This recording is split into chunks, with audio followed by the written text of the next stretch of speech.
I first made my millions of dollars. The first time I ever became a millionaire was with Webcam Studio. Oh, really? I didn't know that. Yeah, this is how I first ever made money. I mean, I was a kickboxing world champion, but kickboxing's not boxing, right? Yeah. So I'd make like $100,000 a fight. You fight 2 or 3 times a year. You pay 20% to your manager. You pay taxes, but you're not rich. So you get like 30 to 40% of the money. Yeah, and I didn't consider myself rich. Like 30, 40 grand chunks, what, twice a year, maybe 3 times a year. Living in London, London rents, need a car. You're trying, like you're not rich in any way. And that's actually the reason I retired, because I woke up one day and I thought, I'm giving 6 hours a day of absolute focus and energy to this. And I believe I'm smart enough that if I put that much tenacity into something else, I can be a multimillionaire. I truly believed that. I was like, I've realized now I've reached the pinnacle of kickboxing. My choice is either to change over to MMA, which I was offered to do earlier in my career, but at the time the kickboxing contract paid more money. I had to pay the bills, so I went kickboxing. Change over to MMA, learn to wrestle, change over to UFC, blah, blah, blah. But this is also like 7, 8 years ago where even the UFC didn't pay the money it pays now. But the UFC still doesn't pay that much money from what I understand. No, if you're like top 5 or champion, yeah. But most of the dudes you're going to see there in the prelims, they're getting 10 grand a fight, 9 grand a fight. It's nothing, right? So it'd be like starting my career all over again. And at the age of 28, I thought, I don't have the gumption to start again. I've been through hell for this. I've broken my hand 8 times. My ribs have been broken. I don't want to do this all over again. So what do you do when you realize that, hey, maybe I don't want to keep fighting? I decide to get rich. What does that mean to you? When you're sitting there, you're getting, $30,000, $40,000 kind of net on a per fight basis. Is rich to you like, hey, I want a couple $100,000, $1 million, $20 million, $1 billion? I wanted 30 or 40,000 every month. 30 or 40,000 every month, so about $500,000 a year, give or take. I thought if I had that much money, I could do whatever I wanted. Okay. That's what I decided. So what's step 1 that you do? So step 1 is, maybe that's how we ended up here together, my friend. Step 1 is I decided to be very logical about it. Chess player, right? So it's like, I want money. What is money? How do banks work? How does credit work? What's fractional reserve banking? All these things we now know to be the biggest cons of the century, right? So I'm sitting there researching money for days and days and days. And then I get more mad because I'm like, whoa, money's trash and I don't have any. Now I'm really annoyed, right? I thought like everyone else did that, everyone puts their money in the bank and the bank takes some of other people's money and lends it out. I didn't know they invented it from the sky. I still at that point thought money was linked to gold. I didn't know nothing. So I'm learning all this stuff and I'm getting really angry. I'm like, now this is really annoying me. So anyway, I had a piece of paper there and I'm in my research phase and it start writing down some dude on YouTube. I don't know who he was, some dork. He was a pro gold guy. This is before, Bitcoin was probably around then, but like early. He was a pro gold guy saying buy gold, buy gold, buy gold. And he was saying the difference between an asset, a liability, et cetera, et cetera. So I started trying to write down what I had. I was like, I have an apartment, I have a BMW. I'm in good shape, but I already use that for fighting. What can I do? I can play chess. I'm just writing down the things I have and what I'm good at. And then I kind of realized, I was like, I've got like 8 girlfriends.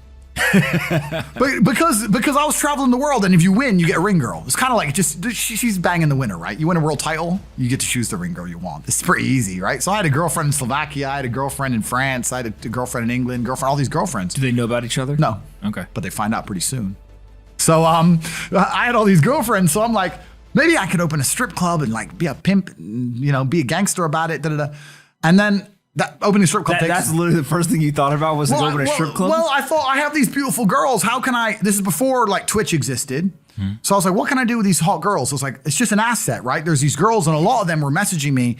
They thought I was this millionaire world champion. They all wanted to come London, live with me and thought I was a big boy millionaire and all this stuff.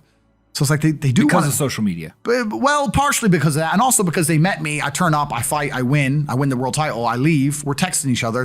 They assume I'm this big boy, right? So I'm kind of like, what am I going to do? What am I going to do? I thought, man, I investigated strip clubs, way too much money. But this asset class of beautiful women was kind of on my mind for a few days. And then by absolute coincidence, I stumbled upon somewhere on the internet. I was on one of those websites where you used to download like free games and bullshit from. And in the corner somewhere it said, hot girls want to talk to you now or something. I said, hot girls. So I clicked on that, not because I was interested, but because I thought I have hot girls.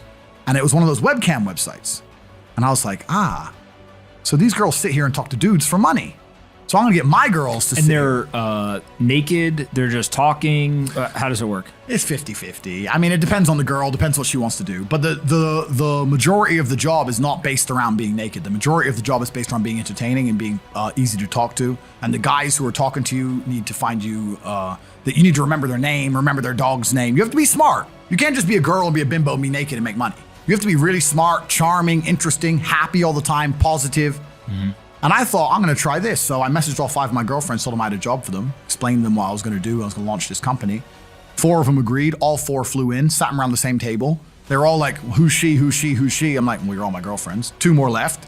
And then 2 stayed. And that was the beginning of my little attempt at a webcam empire. And I put the girls there. And my role in it all was I did all the tech side of stuff, which was the first thing, of course. And then also, and I get called a pimp a lot.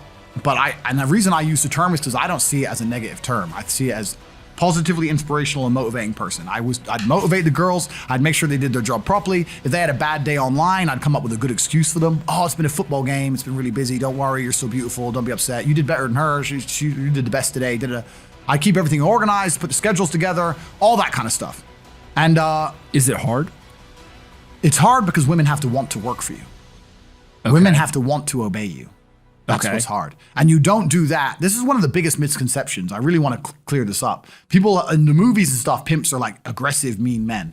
Complete opposite. Pimps are more like James Bond. James Bond's a pimp. He sleeps with a girl to get information. He doesn't care about her. He is absolutely and utterly a pimp. He doesn't hit her.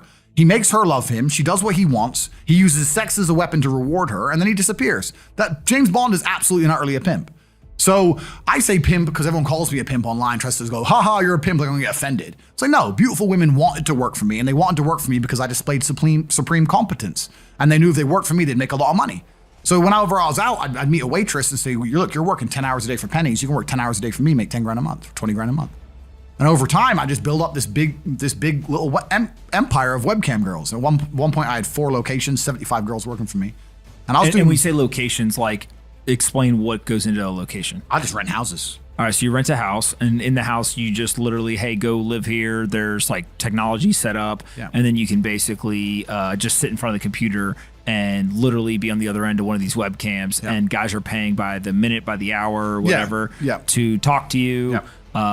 It's their choice whether they are doing it fully clothed, just talking, getting naked, whatever, and then you're taking some cut of it. Yeah, basically. So I had girls who would live in the house. And that was pretty impressive. I just broke down the webcam business. Bang, you done it, man. You nailed it. No background information. Yeah, you nailed it. You nailed it. You nailed it. So the girls who lived in the house would have set amount of hours they want to do, and then we'd have rooms that they could book in and do X amount of hours. A girl could come and do 1 a week or whatever. We'd have rooms they could share.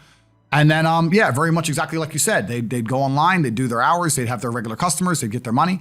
And then I'd take around half of the money, around 50%. You take 50%. Around 50%. Okay. Is that high or low compared to the rest of the industry? I'll tell you why it's very low. It's low because every time a girl would quit and try and do it by herself, she'd make a fraction of the money overall because she hasn't got the instruction, she hasn't got the motivation, she's just lazy with it, right? And women have a very different mentality to money than men. If you show a woman how to make $1,000 in an hour, she'll think, I only have to work an hour a week. Whereas if you show a man how to make $1,000 in an hour, he thinks, I can make $18,000 a day. That's the difference between us. So if I had a girl working for me making $20,000, she got 10, I got 10. If she quit, she'd make 3 for herself, if that.